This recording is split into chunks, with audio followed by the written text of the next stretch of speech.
All right, well, good morning, everyone. Good to see you. Thank you for having me in Kenosha, Wisconsin. It's awesome to be back in here. So today we're going to start off with a little bit of clip, but first thing off, we're going to make sure that we have an audience. So with that, I'm going to flip the camera around, make sure that you can actually see everybody. And so right over here, we have a nice class of Kenosha students, and then one of my favorites over there on the couch just chilling. All right, so back at it. Welcome. Good to see you. We have ourselves a nice little clip, so I'm going to show the audience. And it's just something, a little bit of a good morning kind of wake up clip, not too long.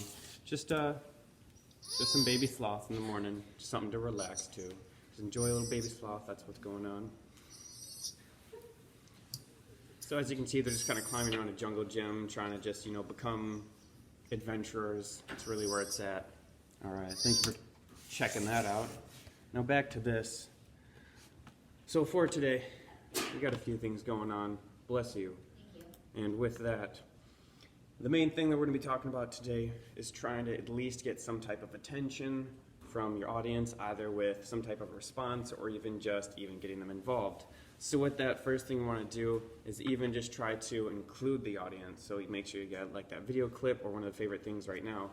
I'm actually going to do a little bit of a trick just to get the audience's attention. So with that, we have our cards. So if I could have a card participant. All right, you over there, miss, please come on up.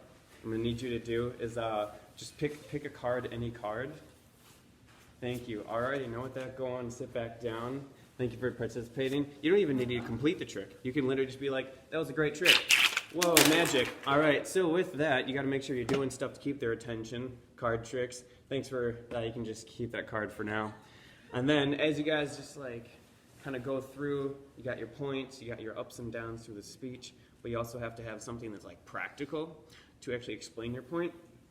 And in doing so, you have to make sure that it's a relatable practical. So when trying to keep someone's attention, you can't just be bouncing everywhere. There's also got to be some type of organization in doing so. So starting off with some type of prop, or even within the New York Times, it talks about having maybe hand gestures or something that you go to as a transition point. So you could even do something that's over here for point A, over here for point B, back over here for a conclusion, and that's how you do it. Besides that, we can even check out something that maybe the crowd participation isn't as necessary as possible, or as that you would prefer. You can kind of skip that, but you have to at least get them involved in doing something or just grabbing their attention constantly. So with that, we have ourselves that the organization is really just something that's important. Without that, you're everywhere. It's really for spontaneous is being great if you have a younger crowd, but for more so an older crowd, at least have some type of example. And then with that, we have our second idea of making sure that we have multiple examples, or at least some type of prop. So I'm going to need another participant in the audience, please. All right, you over there, miss, please come on up here.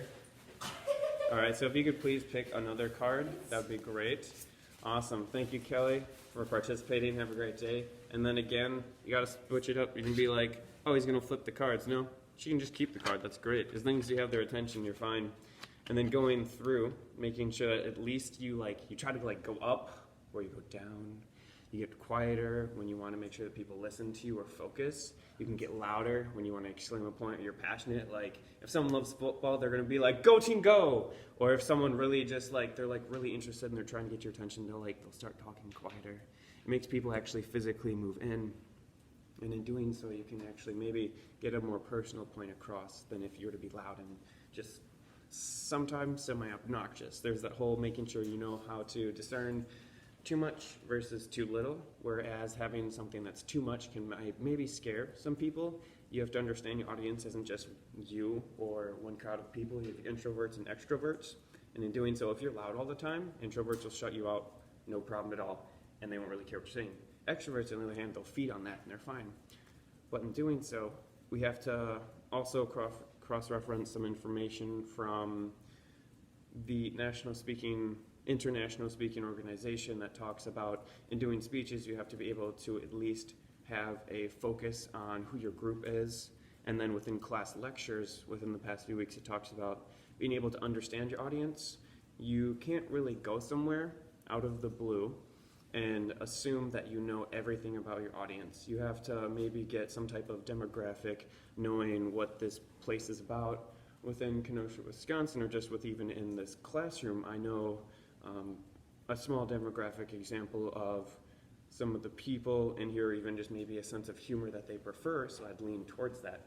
Something that's like spontaneous yet still grabbing their vision or grabbing their attention is something that they prefer, rather than just me up here giving points and just explaining things. They want something that's like lively, like a party popper. We have to, when giving examples, the best idea of getting an example or a story, make a long story short, it's really hard when trying to explain a point that you personally can refer to, or maybe even just a story that you've lived through. Giving the long version and making sure you hit all the main points, it drags on. What you want to do is, the other day I woke up, I had breakfast, it was fantastic. I had a nice bowl of cereal with a glass of orange juice. It was absolutely phenomenal. That's something, long story short. The long version would be waking up and then explaining, like trying to wake up, hitting snooze 8 times, going through all that jazz. You don't want to do that. You want to hit just the main points to keep them focused, keep them energized, and to be able to switch through topics fluidly. If you're able to use practical examples, or even just being able to grab their attention and just hold on to their attention for just a few moments, using different tone, using different examples, or even just using a video clip, maybe some hand gestures here and there, something to switch points and then something to conclude, you should be able to at least grab a few people's attention, whether they choose to take notes or whether they choose to just enjoy your presence. But other than that, that will conclude my speech, and thank you. Have a great day.